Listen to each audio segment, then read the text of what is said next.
Good evening guys, ভিডিওটা ছিল অনেকই আগের। আজকে গ্যালারি ঘাটতে পেলাম। তো এই দিনটা ছিল বাসন্তী পুজো। তো আজকে কলেজ থেকে আসার পর সন্ধ্যাবেলা বেরিয়েছিলাম কালীমন্দিরে আসবো বলে। তো দাঁড়িয়ে কতক্ষণ ওয়েট করছিলাম, আমার একজন বন্ধু আসবে। তো অনেকক্ষণ ওয়েট করার পর ও এসে পড়লো। ও আসার পর আমরা দুজনে মিলে কালী মন্দিরে গেলাম।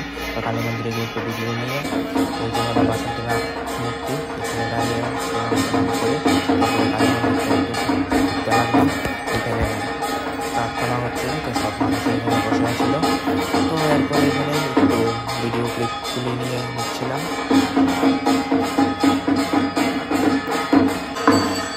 তো এখানে আর একটা কাল ঘুরে ঘুরে মন্দির আছে, কালী মন্দিরের পাশেই আছে একটা জায়গাতে। তো এখানে এসে এখানেও কলেজটা পরিষ্কার করে, তো ওখান থেকে আরেকটা ভিডিও ক্লিপ নিলাম। তো এখান থেকে ভিডিও ক্লিপ নিচ্ছিলাম। ও তখনই বলছিল যে আর একটু সামনে যাওয়ার জন্য। আমিও ভেবেছিলাম যে আজকে একটু সেলুনে যাবো। তো এখান থেকে ভিডিও ক্লিপগুলো নিচ্ছিলাম, কারণ জায়গাটা অনেকই সুন্দর লাগছিল। তাই মনে হচ্ছিল যে না, আর একটু ভিডিও ক্লিপ নিই। তো লাস্টবারের মতো এখানে আরেকটা পূজা হচ্ছিল, আরেকটু সামনে বাসন্তী মার পূজায়। তো এইখান থেকেও ভিডিওটা নিয়ে নিলাম। এটা যে হচ্ছিলো অ্যাকচুয়ালি ব্লু লোটাস ক্লাব, আমাদের এখানে একটা আছে।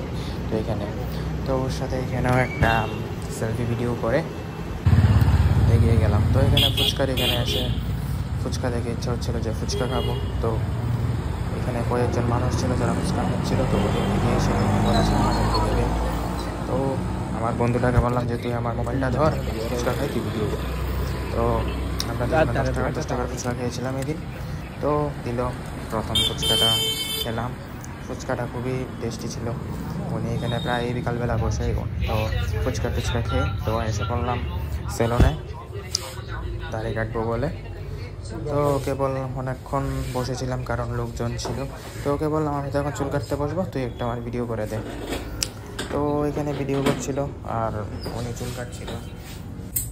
তো এখানে চুলগুলি কাটছিলাম, অনেকটা কষ্ট লাগছিল। অনেক দিন পর চুল কাটতে এসেছিলাম। চুলগুলি কাটতে একদমই ভালো লাগে না, তবু বাড়ির থেকে বলে চুল কেটে ফেলতে, তার জন্য চুলগুলি কাটতে হয়। তো আমার ভিডিওটা করছিল। তো চুল দাড়ি এখানে কেটে ফেললাম। তো চুলগুলি বেশি কাটিনি, তো দাড়িটা এখানে কেটেছি। তারপর আমরা বাড়ি ফেরার উদ্দেশ্যে আবার রান্না হলাম, আমি আর আমার বন্ধু। তো রাস্তা থেকে এগরোল নিয়ে নিলাম। আমি আরও এখানে এগরোল 40 টাকা করে দিচ্ছিল আমাদের ইন্দ্রনগরে। তো এগরোল খাওয়ার পর বাড়ি যাওয়ার পথে আমি একটা আইসক্রিম নিয়ে নিলাম। তো এখানে ব্লগটা শেষ করছি। ভালো লাগলে লাইক ফলো